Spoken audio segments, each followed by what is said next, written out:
Well, a beautiful day out across East Tennessee on this Tuesday afternoon. We sure hope you're enjoying it out there. I'm Harry Sullivan in the WVLT newsroom. We're sure glad you are joining us. One of the things we're going to talk about today, a report that came out at the top of the month. This was from the Tennessee Association of Attorneys Generals, or the Attorneys General's Conference, that met from all the state. It broke down 95 of the state's 96 counties and really how that immigration report broke down. What this looks at is those who are in Tennessee illegally and arrested for crimes last year. This broke down all of the counties and gave us a really good look at sort of where those numbers are, which counties have sort of higher numbers than others, and it really was just to kind of get a real lay of the land. Something like this hadn't fully been done to try to get a grasp on immigration, both legal and illegal immigration, and sort of the crimes that are happening all across East Tennessee. A big push from, of course, the Department of Homeland Security.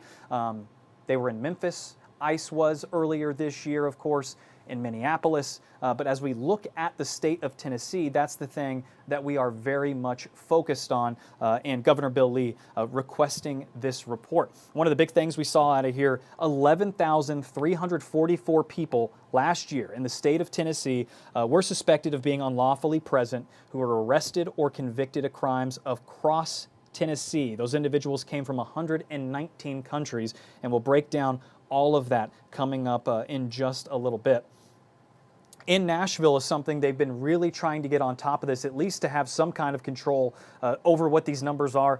If the White House asks, if DHS comes asking, Tennessee can say, look, we've got this all under control. So where is everyone coming from? The countries of origin. Number one, not hard to believe, our first country to the south, Mexico. 3,970 total reports of those who were in the country illegally and arrested for crimes last year. Guatemala, Honduras, Venezuela, El Salvador, Nicaragua, Colombia, Cuba, and Jamaica. Obviously, outside of Cuba and Jamaica, everything there in South America, with the exception of the not reported. For the most part, probably South America there. We've seen other parts of the United States where you do get larger levels of immigration and illegal immigration from countries that are not in South America. And a lot of this is, where is everyone coming from? Are they all coming from the route of South America? When I worked in South Texas, we had a lot of people coming from the Middle East that were coming through the southern border.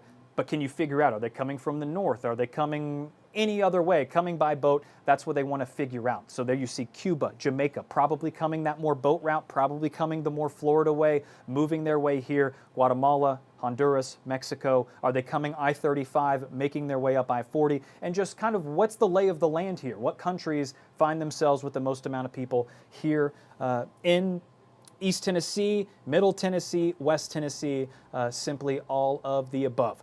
Here's a live look, or excuse me, here's a look at those reports in East Tennessee. Knox, the largest county in East Tennessee, of course, leads the way. 981 reports, 341 in Sevier, Blount, Hamblin, Loudoun. Kind of closely follows that line across the state of where the higher populations are.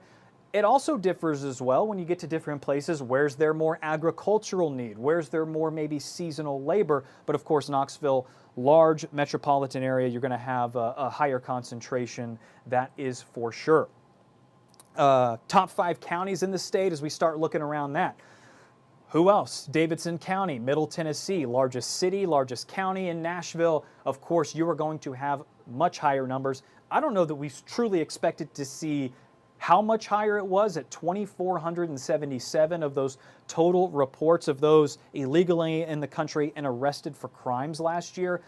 But honestly, the biggest thing that surprised me was that Knox is number 2. We are the 3rd largest county in the state. I don't see Shelby on there, and you talk about some of those West Tennessee counties. You see Williamson and Middle Tennessee. West Tennessee, obviously more agriculture, more flat. You think of more seasonal workers that kind of come through there.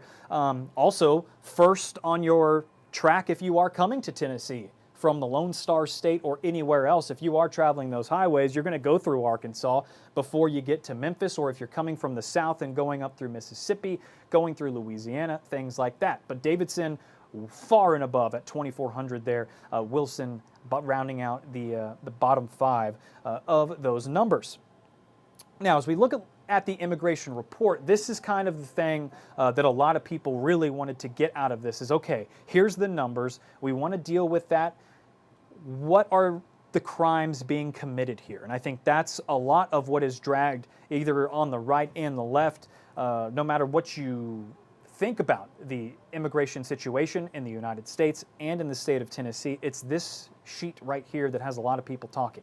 So total reports, traffic offenses, 3,955, 3,700 of them driving without a license, 2,900 DUIs, driving on a suspended or reduced license, 1,500, just about a little more than that. Nearly 1,000 domestic assaults, and if you go a little further there, aggravated assault. Those are also the two big things that they're looking at. Are these assault cases? And I know one thing that the governor has been wanting to know is what is being done once these assaults and these offenses are being reported. What's being done to the person who committed those offenses? Violation probation on there as well, failure to appear, public intox, and open container as well. Those top 10 offenses voted on there. This is a big report. The biggest thing that the Tennessee District Attorney's Office says they're working on is just improving how they collect and track this data. The goal is to get these clearer numbers so all these counties, all these communities across East Tennessee can really better understand what's happening in their own backyards. East Tennessee accounts for roughly 2,800 reports out of the statewide 11,000. So East Tennessee, third largest in the state, but we are accounting for about 25% of those total reports of illegal immigrants who have been arrested and charged with an offense. 25% of all of those in the volunteer state coming from here. You split the state into thirds and you really actually think about that, I'd say that's honestly on the lower end. If we were at the 33%, obviously Nashville, though, leaps and bounds ahead, and you talk about just those number of offenses in the thousands. Knoxville still not getting up to the thousands. But all these violent offenses here across the state, 41 homicides there, 95 sex crimes on children, 1,500 assaults, 40 kidnappings coming out of this report. As far as the immediate action that we expect to see, there's not much. Once again, it's kind of getting all of this data together. Most of these have been prosecuted or figured out. This is everything from last year in 2025. Many of these cases, though, still do remain open in the court system, and 39% of these statewide cases matched with court dispositions.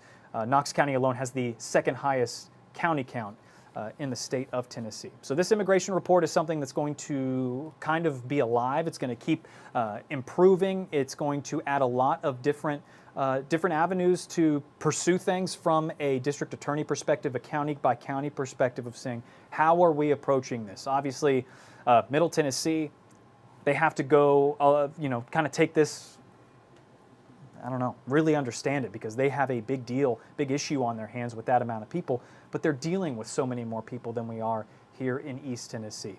Knoxville, though, second highest, still behind Memphis, where we saw the National Guard go in earlier. Obviously, the president's border czar, Tom Homan, saying they're going to start pulling ICE out of places like Minneapolis, where we've seen them be for the last couple of weeks. So time will tell. Do they come back to Tennessee? Do they go to other places? Chicago, Los Angeles, New York. We've been so many places. A lot of governors of those states, especially if they are a left-leaning state, have had something to say about that. Remains to be seen if that comes here. We know Governor Lee has stressed, the importance of following the law and getting everything under control. We're going to continue to follow this, reach out to these different district attorneys, these county officials that have processed this and gotten all these stats together. Like I said, the big goal of this for these district attorneys was just to kind of centralize all of this information. If it is a massive issue, they want to attack it as a state, with each county bringing to the table what best serves them, as opposed to having each county deal with it on their own. So we're going to continue to follow this, and it's going to be a living document essentially as we move forward. A lot to come from this, especially with the White House, their stance on immigration, of course, well known. We'll see how that translates as we move forward here in the volunteer state. I'm Harry Sullivan in the WVLT Newsroom. More coming up tonight on WVLT News at 3:34, 5, 6, 10, and 11. We'll see you there. Thanks for joining us here on WVLT Plus. Make sure you have that free WVLT News app. Anytime a report like this comes out, any statement from the governor, anything that happens, you can get it in the palm of your hand. Scan that QR code right there on your screen. And even with the weather coming, the WVLT First Alert weather app, those notifications you can get through here as well. Traffic, you name it, it's on there. Download it for free on the App Store and the Google Play Store. Once again, I'm Harry Sullivan. We appreciate you joining us here. Beautiful view out there in Pigeon Forge. We'll see you on WVLT News at 3:30.